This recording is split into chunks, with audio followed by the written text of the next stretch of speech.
Мына ушундай сонун жагымдуу клиптен кийин андан сырткары кыскача жарнамадан кийин биз эфирибизди алга карай улайбыз. Таң сыр берүүсүндө бирге болуңуздар. Албетте бизде бүгүн сонун коноктор келип отурат. Жана ошондой эле эң жакында бир жакшы жаңылык менен бир жакшы конокторубуз келип отурат. Ал ким десеңиздер таныштырып өтөйүн. Бүгүн Махабат Талантбекова кесиптешимдин туулган күнү. Ошого байланыштуу бүгүн такырыбын сүйлөтпөйбүз, жөн гана отургузабыз. Ушинтип каалоочулар болсо туулган күнү менен куттуктап койсоңуздар болот WhatsApp номерибизден. Ал эми бизде конокто ким десеңиздер, бар эркектер үчүн тасмасын жаратуучулары мына буюрса дагы жаңы жылга жаңы дем менен бир сонун тасма жараттыр. Буюрса бардыгыбыз күбө болобуз. Алдыда жабык көрсөтүүсүнө барып. Жалгыз бой ата кыргызча аталышы. Саламатсыздарбы? Кутман таңыңыздар менен. Кутман таң. Сиздерди тааныштырайын десем элдин баары эле тааныса керек. Негизи Эрмек байке, анан Азимхан Рахатов, биздин юморист. Кутман таңыңыздар менен келиңиздер алгач эле кыргыз элибиз менен амандашып алыңыздар. Андан кийин маегибизди алга карай алсак. Микрофон сенде экен. Кутман таңыңдар менен урматтуу жаңы ойгонуп аткан бардык кыргызстандыктар. Саламатсыздарбы? Сон керемет. Таң сыр берүүсүндө ушундай сурообуз бар. Дайыма адаттагыдай эле баягы дайыма таң эрте турасыздар, бирок сиздер азыр таң эрте эле туруп калдыңыздар болуш керек, анткени кинонун ашыгышына азыр калдык. Таң эрте жаттасыздарбы? Акыркы күнү премьеранын астында ушундай болуп атат. Эртең ушундай таң атпай турабыз, анан таң атпай жатып атабыз да. Демек ошондо канча саат уктап атасыздар? Мынакей Азимхан жаңы айткандай эле, Азимхан 2 саат, 3 саат уктап тур. Сиз бирок бир 10 саат уктап туруп, Эрмек байке бир 2 саат уктагандайбы? Атайын сиздердин эфирге деп даярданып, мындай жакшы туруп, жазганып келдик. Керемет. Эми алгач эле ушул тасмадан баштайлычы. Бул биринчи тасмаңыздар эмес байке. Тасма талаасында көптөн бери эле жүрөсүздөр. Буюрса жалгыз бой ата, эмне себептен жалгыз бой ата деп калдыңыздар? Мындан мурдагы тасмаңыздарда эркектер үчүн болчу негизи эле.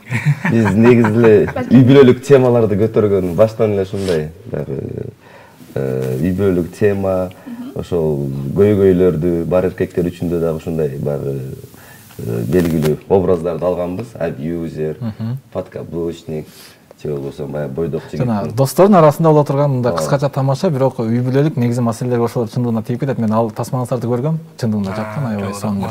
Бир тарабынан юмор, күлкү, бир жагынан бир жана карыз маселеси бар ал жакта. Өкүл ата өзүнүн жашоодон алынган. Өкүл атабыз негизи ушул продюсер байкебиз өзү. Негизи эле продюсерликтен сырткары өзүңүз актерлук? Жок, мен актер эмесмин. Мен бизнес жаатын, анан чыгармачылыкта жеке аткаруучу катары. Билебиз, бирок убактыбыз ушул саундтрек жазган эле убакыт болуп атат. Кинодон киного чейин эле ыр жазып атам да азырынча. Буюрса бул бар эркектер үчүндөн кийин дагы Папа с прицепом бул жака дагы саундтрек жаздык. Ал да буюрса жакын күндө клиби чыгып калат. Азимхан. Буйрта. Сон керемет. Байке садыр аябай сонун ыр жазган. Көбүнө жагып атат буйрта. Ал ыр дагы мындай кинодун мындай чогулуп келген аягында эффектинде жарылат да. Анан өткөнкү кинобузга караганда байкенин ыры хит болгон. Буйрса мунусунда да байкенин ыры хит болду деп турабыз. Кино дагы буйрса. Кино өзүнчө байкенин ыры өзүнчө. Негизи биз баягы таң эрте негизи таң кымандайда өтө эле баягы кайгылуу нерселерди сүйлөшпөйбүз. Таң эрте ушундай күлдүрүп, элдин бир аз да болсо маанайын көтөрүп, элдин баардыгы азыр жумушка жөнөгөн чагы десем болот. Бүгүнкү күнү негизи эле таң кандай башталса, кечке чейин ушундай болот эмеспи? Таң ушундай бир күлкү менен башталса, сонун болот эмес? Бул Азимхан коногубуздун болсо колунда микрофонуна маани бербеңиздер. Анткени техникалык себептерден улам ушундай бир өзгөчө эфир болгон турат албетте. Жок, Азимхан өзүнө көңүл бургусу келип талашып алып алды. Ал жакта көрсөтөр негизи анан бирок 7-чи каналдыкын кармап сүйлөп турайын. Анан негизи эле жанагы бирөө менен иштешүү, эки адам болуп иштешүү негизи кыйын эмеспи байкес? Анан бул экинчи тасмаңыздар болгонуна байланыштуу сурагым келип турат. Экөөңүздөр бири-бириңиздер мындай оюңуздар бир жерден чыгат окшойт негизи, иштешүү талаасында кыйынчылыктар болбойт. Биринчи сапат дагы оставаться в любых ситуациях человеком деп ушундай принцип менен адамдык сапатты мен команданы чогултканда деле командабызда жалаң ушундай жигиттер түшүнүү менен жумушту ушундай алып барабыз. Эми азырынча жакшы эле баары. Ортодо болот жумуш процессинде анча-мынча. Урушуу, талашуулар болуп турат. Урушуу эмес го эми баягы. Кичине талашуулар болуп калат. Анан негизинен баары жакшы. Анан негизи эле жана бизде режиссердон сурайынчы. Жакшы талашабыз бирок. Режиссерде жана эме болот эмеспи? Режиссер дегенде бир эле адам аты режиссер жазылат да, ал жагынан жалпы команда режиссерлук кылат негизи. сценарий дегенде бир эле адам аты жазылат да, жалпы команда менен жазат сценарийликти. Бирок продюсер дегенде продюсер бир эле адам жалгыз эле продюсер болуп калат эмеспи? Акча маселесине келгенде деги эле бир бардык эле каржы маселесине келгенде бир көйгөй эмеспи? Кыйынчылыктар болбодубу тасма талаасында? Болот, албетте болот. Баягы биз эми жаңы продакшнбыз, команданы жаңыдан чогултуп келатабыз. Командада баягы нюанстар көп. Азимхан өзүнүн эмнесинде, мен өзүм. Эми экөөбүз тең баягы эми үйрөнүп келатабыз. Кемчиликтер болот, кээ бир жерлерде байкабай калабыз. Андыктан болуп турат. Командада съемка учурунда жетишпей калабыз. Локациялар көп, чечилбей калган маселелер болот. Ошол. Анан ушул кемчиликтер болот деп калбадыңыздарбы? Кемчиликтерди негизи эле моюнга аласыздарбы? Негизи эле жашоодо баягы кемчиликти моюнга алган адамдар аз кайсы эмеспи? Албетте алабыз. Жана бар эркектер үчүн допрос болот ал. бар эркектер үчүн тасмаңыздар жана жакшы эле чыккан экен да. Эмнесинен кемчилик болду? Эмнегедир кассада бир аз азыраак болуп калды окшойт да? Же реклама жагынан, жарнама жагынан бир аз болуп калдыбы? Жок, баягы кинонун өзүндө бар. Кичине удержание жерлеринде мындай бир созулуп кеткен жерлер бар. Эми касса жагынан жаман эмес. Биринчи проектибизге өзүбүздүн бюджетти жаптык. Эми акча иштебедик го. Биринчи тажрыйба үчүн аябай жакшы деп эсептейм. Реклама жагын аябай эле жакшы жасаган. Азимхан. Реклама жагы болгону биз баягы убакыт саатынан баягы командабыз жаш болгондуктан толук жок болчу. Эгер чынын айтсам, Азимхан экөөбүз эле бир кинону баштаганбыз, баягы продвижениясында дагы экөөбүз жалгыз иштедик да. Жардамчыбыз да болгон жок. Бунусунда эми иштеден бирден экиден киши кошулуп атып, колубуз узарып атат. Демек, мунусунда команда чоңойду. Бир аз кемчиликтерин алдыңыздар ал тасманын. Демек, бул тасманы буюрса жакшы эле тасма болот деп күтөбүз. Анан жалгыз бой ата деп которгондо негизи эле менин оюма ошондой ой келди да, жана чындыгында жашоодо ушундай аталар бар го. Баягы апасы жок болсо дагы балдарын ушундай бир учурда апа, бир учурда ата болуп багып өстүрүп ушундай бир баягы эрежеге жеткиргенчи. Тасманын сценарий мааниси ошол тармакта окшойт да негизи эле. Негизи бизде азыр эме көбөйүп кетпедиби, мамат прицепом деп жана аялдарга эле айтып берет го. Ошол боло бербесин деп папат прицепом кылып койдук, наоборот кылып жанан бизге жакка көп эле хейттер болот ушул темагачы. Балан деген прицеп дебейт депчи. Бирок бул жакта баланы кемсинтүү максатында эмес, наоборот, мындай үй бүлөлөр ажырашпасын, ошол болгондо балага оор болуп калат деген тема да. Бирок элдин отунда айтылып келаткан эле эл арасында теманы алып колдонуп койдук кинонун аталышына. Көйгөйлүү маселелер колдонуп жатат. Ажырашуу маселеси ошол. Жана биринчи кинодогудай мындай эмес, бул башкача да. Жанры да башкача, романтикалуу комедия. Бул мындайча айтканда биздин азыркы жаш студенттерге, окуучуларга, мындай жаңы достошуп келаткан түгөйлөргө да, үй бүлөлөргө, жаш үй бүлөлөргө жакшы өтүмдүү кино болот буюрса. Негизи экөөңүздөр тең үй бүлөлүүсүздөр, Ооба.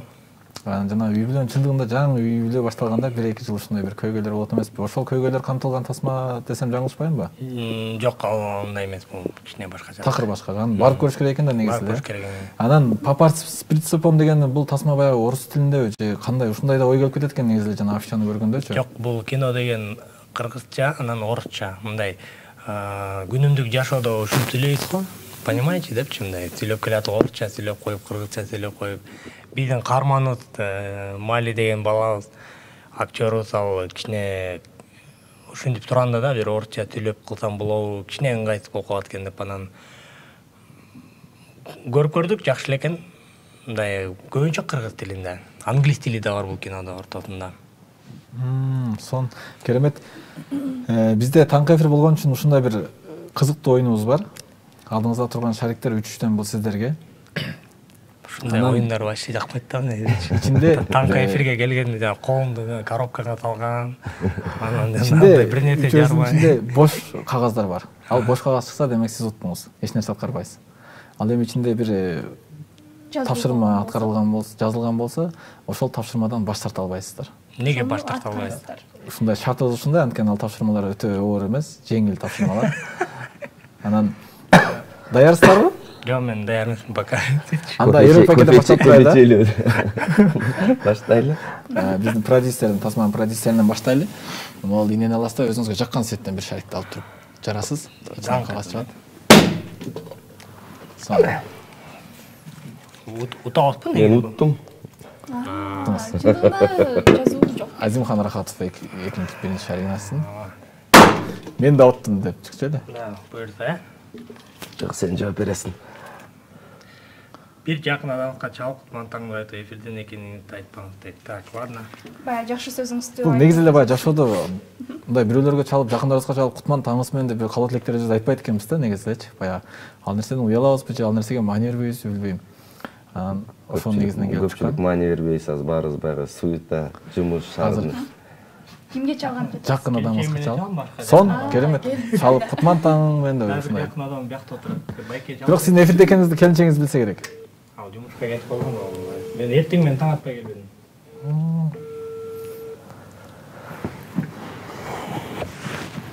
Лишний сөйлөйбөт экен. Мека Кутман таң менен жакшы иштер. Да, ишин ийгиликтүү болсун бүгүн, Качан келесиң? Жумуштан чыгып келем да. Когда утром приеду, таргет запустим. Ушул таргетке ушул эфирден барып барам да. Не жаныңа кирбейсиңби? Ооба. Всё, давай мен эфирден. Керемет лишний сөздөр чыгып бараткан жерден эфирдемин деп бүтүрүп койду. Сон Ерөнбек байке даярсызбы? Ушундай эле болот. Дагымбы? Так. 3-төн жарастыр да. Мен ушу букчеттерден Эко кетти? Бир эле. мен дагы жеңдим. Жанагын кайра ала албадыңызбы? Шашмаңызчы. Жок, жок. Жок, чындыгында эч нерсе. Мен бүгүн жеңүүчүмүн. Бул жака атышты. Ой, ёлки попма. Биздин 2 шаригибиз калды. Менде эпикте жок бирок да. 5 мүнөт олтуруп туруп бирден 5 олтуруп туруп бирден бир куплет дейт. Отуруп туруп ошондо бир куплеттерди аткарып бериш керек. турасыз, отуруп туруп эле. Кандай 5 деген? Берге приседание жасайт Жок, экенсиз. 5 деген эме ал жөн эле саны. Так, азыр кайталарды. Микрофонду алып аласыз. Кайсы өзүңүзгө жаккан кайсы чыгарманы? Келин келгенский, таң атпай турганский. Азимхан Рахатовдун өзүнүн ыры бар да келин келгенсиз. 2 Отуруп туруп урда бересиз. Отуруп турган чарда бересиз. жүрөгүң аманат, сүйөмүн абайлап, кайда барсаң да караныңа жаным байланат. Керемет сон. Байке, Таңкылбадай. Келиңиз анда ошону бир куплетти отуруп туруп аткарып берсе кандай болот? Жөн эле. Я, аны автор өзү автор керек мен. Автордон угайлычы келиңиз. Сүйлөп турдап койгонундай. Сизден. Шартта жок. Шартта жок. Жарбай туруп эле. Шартта жок, чындап эле биз. Сұрантаңыз, ал жақтан не шарт жатыр? Байке дагы уттум, байкеге таттабаган. Чакай көрдүм. Сиздики бул жака түштү. Жок, мына. Мына ушунусун да ачып көрүңүзчү. Эмне болгон удача бул эми? Чындыгында. Болду, чындыгында удача дагы ташымабыз болду. Бети экен, э? Керемет. Сон мен окуп берейинчи шуну. Кайрат Кыргыздын жаштыгым деген мурун аткаруу дейт. Жаштык кез. Жаштык кез деген, а? Ан деген жана эсимде. Текстин таап берейинби? Давайчы. Кайрат Кыргыз жаштык кез деп, а? Кыргыз жаштык кез. Текст. Дидки даяр мынаке?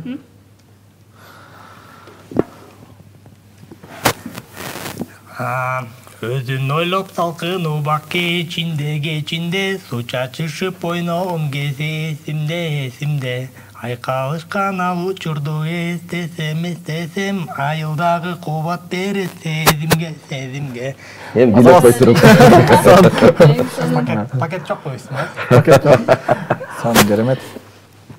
Негизи эле жаман кыйналып аттым маяка келип бир таңкы эфирден кыйналган жоктору мен аткарып атып эле кыйналып кеттим окшойт э сизди отуруп тургузган бир аз кыйнап койду окшойт. Эренбек байкени отуруп тургузбай жабаң эле албапты. мага келе берген Жалпысынан үчөө тең сизге келчи, мондачы. Үчөө, төртөө, Эренбек байкенин ушул эмесин көрүп туруп сурагым келип турат. Дайыма ушундай баягы удачный деп коет го, оңунан берет деп коет. жол бар Жашоодо ушундай оңунан берип турабы сизге? Шүгүр.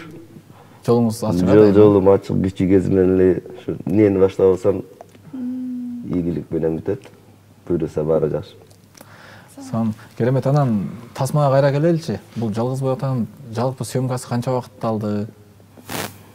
Канча убакытта даяр Канча убакытта даяр болуп бүттү негизи? Негизинен жарым жылдан ашып калды. Бияк суроо берди ошо.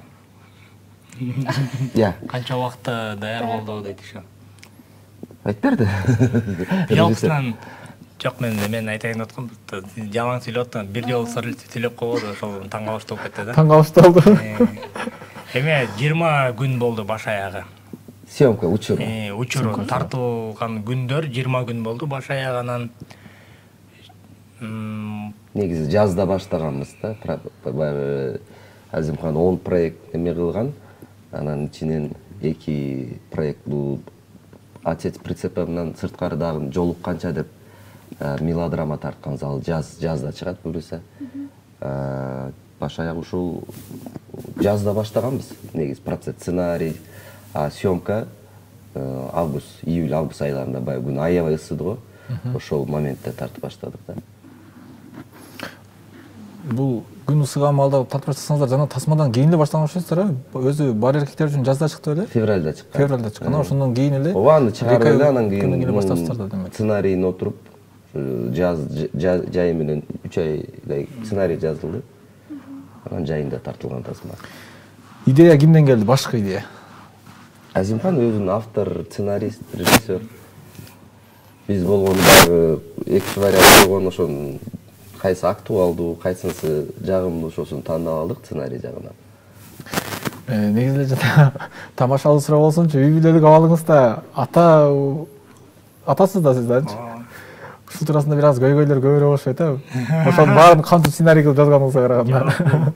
Негизи эле Азимхан дегер баягы стендапер катары көп тааныйт да. Стендапта чыкканда эле темасы дайым эле ушул үй бүлө боюнча. Үй бүлө боюнча. Бүт темасы үй бүлө боюнча. Жок, үй бүлө анткени өзүң билген нерсени кылышың керек да.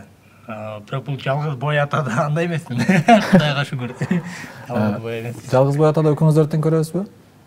Жок, мен эмес, Эрмек Байкенин көрөсүңдөр. Мунусунда да берген эпизодический бир роль бар. Мунусунда бомж эмесмин. Сиз акырын-акырындан актерлукка кирип барат окшойсуз. Бирок Байкен чынында мындай да, фактурный да. Эрмек Байкеч Грететта фактурный көптөгөн ролдорго жараша берет, мындай Куртойго жарашат, бандитке жарашат, бомжка жарашат, Өкүл атага жарашат, любой жарашат да, мындай красавчикке жарашат, ушу жакшы атанын ролуна да жарашат. Буюрта Байкен менен көптөгөн кинолорду жаратып, Байкенди жаңы чоң ролдорго пландап атабыз, Кудай буйрса. Опыт алды атат, тажрыйба алып, анан кийин Сон негизи эле жана буга чейин бир топ жыл мурун Мурас Тасмасында да сиздин өзүңүздүн бир салымыңыз болгон, ошол. Мураста ооба, мен аткаруучу продюсер катары анан ал жака да саундтрек жазганмын. Саундретиңиз кетип ошол жактан да, негизи эле сиздин өзү баягы Тасмага жазган чыгармаларыңыз, ырларыңыз жакшы кетет окшойт да. Ошондой азырынча ошондой Байкен главный условиясы да, мен ырдайм болду, давайте сактай берейин. Же жакшы кетет, же Байкен жолду да, ушул эки эле вариант. Анткени чындыгында баягы бардык нерселер боло берет. Анан жана стендапер катары тааныйбыз эме сизди, Азимхан Бой. Анан келинчеңиз менен акылдашып ушундай баягы эмени жазганда, тамашалар жазганда сизге салым кошо турбай бир эмеңизден көрүп калгам да, интернеттен, маегиңизден. Анан бул сценарийде да салым болсо керек, сөзсүз түрдө Тасманыкында. Бул Тасмада салым кошулган, бирок бир аз башка тарабында да, тармагында сценарий эмес, башка тармагында кошулган да. Бирок салымы бар. Салымы бар, ал келинчектер салымы жок. Эң чоң салымы чыдап атканына. Чыдап Күнү-түнү таң атпай кетет, таң атканда. Азыр Кудай болду, келемдебедиң беле да. Чындыгында баягы азыр убакыт. Азыр бир иш менен бармакмын да. Чын бияктан чыгып бармакмын. Кечээ айтып койгом барам депчи. Ал сиз уктабайсыз, кайра эле кетесиз иш менен, Ооба, азыр укта бизде 2 күндөн кийин премьера кино, азыр уктаганга убакыт жок азыр. Демек буюрса 19 күн бир жакшы эс алып уктайт экенсиздер да, 19-уна чейин чындыгында эме болуш. Кудай буйрса. Азыр анысында кино жакындаган сайын, ачылыш жакындаган сайын чакыруулар да көп болса керек, бизге окшоп баягы маекке, чакыруулар анан биздин баягы 500-550 киши да конок чакырылган конок. Алардын ар бирине баягы адресатына жеткириш керек. Азыр ошондой болуп калды, баягы ар бирине историясын көрүп атабыз. Сиздердин да эмеңиздерди кече көргөнбүз. Анан биз билесиз да, жылдыздарды кармаш кыйын. Бул ушундай күн болот, бир күн кечке 5 кишини кармай албайсың. Бир күн кечке? Кечке 5 билетти тарката албайсың. Баары эми колуна тапшырып, баягы өзүнүн койгону программабыз бар да, баягы белеги менен, партнерлордун белектери бар. ошолорду ыйгарганча, баягы контент жасаганча анан жүрө бересиң аркасынан. Анан ошол бир күндө 5 адамга жетишпей калсаңыздар, ал жакта 500 киши турса, кайсы күндөн баштап баштадыңыздар билет берген? Субботадан бери эле таркатып атабыз. Субботадан бери 2 күн, бүгүн 3-үнчү күн болуп калыптыр. 3-үнчү күн. Жетишесиздерби буюрса? Эми бүгүн азыр дагы командага кишилерди кошобуз. Таркаткан продакшндар бар, студиялар көп. Шаарда билесиз, пробка. Бир жерден экинчи жерге жеткиче эле убакыт кетип калат. Анан буюрса сөзсүз түрдө эле баягы 3-үнчү тасмаңыздар дагы эмеде планда болсо керек. Жазында буюрса 14-мартта. Айтпадым, ошо билем да. Анан азыр жана башкача жанрда тасмалар чыга баштады го. Эл да ошону кабыл ала баштады, кадимгидей кинотеатрларга бара баштады. Анан буюрса кийинки тасмаңыздар кайсы жанрда болот? Мелодрама. Рекламалап кетеличи. Комедия эмес. Жок, ал Комедия жерде. эмес, акта мелодрама. Чыныгы сүйүүдө даңыз алган тасма болот. Социальный эки башка обществонун кишилери да, бирок ортосунда сүйүү бар. Сүйүү жашайт, бирок кээ бирге боло албай калат. Азыркы көйгөйдөгү тасма болот. Азыркы жаштар үчүн, алдагы жаштар үчүн. Алдагы жаштар үчүн. Семья деген темадан кеттик да. Бүттүбү семья деген. Пока анан да пайда болот кайрылы. Топ дейсиз сценарийлер. Жалпысынан сон негизи эле. Баягы таң эрте ушундай убактыңыздарды бөлүп бир аз болсо тасмаңыздар туурасында маек берип кичине жаңылык кылып кеткениңиздер үчүн терең ыраазычылык билдиребиз. Ал эми ушул Жалгыз бой ата тасмасына билеттерди жабып көрсөтүүсүн албетте сиздер да чоң баягы жылдыздар менен чоң сахнада чогуу көргүңүздөр келсе, биздин бүгүн Тилек каршы түз эфирде ойнотобуз дегенбиз, бирок ал болбой калыптыр. Буюрса Instagram баракчабыздан, Таң Сыр ТВ Instagram баракчабызга катталсаңыздар, ушул жактан кызыктуу оюн кылып катыштырабыз, 6 билет ойнотулат. Ал жактан сөз түрдө балким сиз утуучу болуп калышыңыз мүмкүн, балким сиз жеңүүчү болуп калышыңыз мүмкүн. Чоң сахнада Манас кинотеатрында жылдыздар менен чогуу отуруп Жалгыз бой ата тасмасын жабык көрсөтүүсүнө билет утуп алганга мүмкүнчүлүгүңүз бар. Ошентип эле бейгасы белгилей кете берейинби төрөдөгү? Анан сиздерге эркин микрофон болсун. Эмне дейбиз, жалпысынан кыргыз элине салам жолдойбуз. Сиздер чакырганыңыздарга чоң рахмат. Анан кичине мүмкүнчүлүктөн пайдаланып, ошо тасмабызды кичине реклама кылып кетсек. 18 январда буюрса Кыргызстандын бардык кинотеатрларында, Россиянын кинотеатрларында, Москва шаарларында коюлат. Андыктан келип, үй бүлөңүздөр менен келип көңүл ачып көрүп кетсеңиздер болот. Ошо айткандай эле биз буюрса билеттерди таштайбыз, катышкыла, уткула 17 январда Манас кинотеатрына жабык көрсөтүүсүндө биз менен бирге болуңуздар. 17 январда буюрса сөзсүз түрдө барабыз, өзүбүз көрөбүз, оюбузду айтабыз. Албетте тасма чындыгында кандай болуптур. Мага да кызыктуу болуп атат, анткени темасы бир аз башкачараак экен. Аталарга тиешелүү тасма негизи Азимхан мырзадан башка эч ким көтөрбөйт окшойт. Чыныгы аталар мына биз депчи. Сизге эркин микрофон болсун анда. Чакырганыңарга рахмат негизи.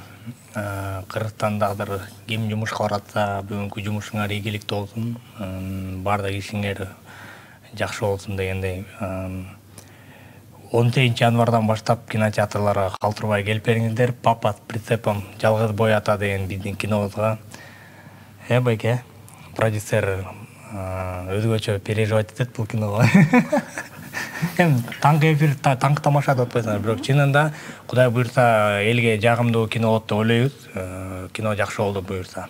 Негизи эле жана чындыгында продюсер катты эме кылат деп айтып калбадыңызбы? Чындыгында баягы 2-3 адамды багыш кыйын, анан съемка учурунда мен билем, 20-30 адамды багыш өтө бул кыйын нерсе.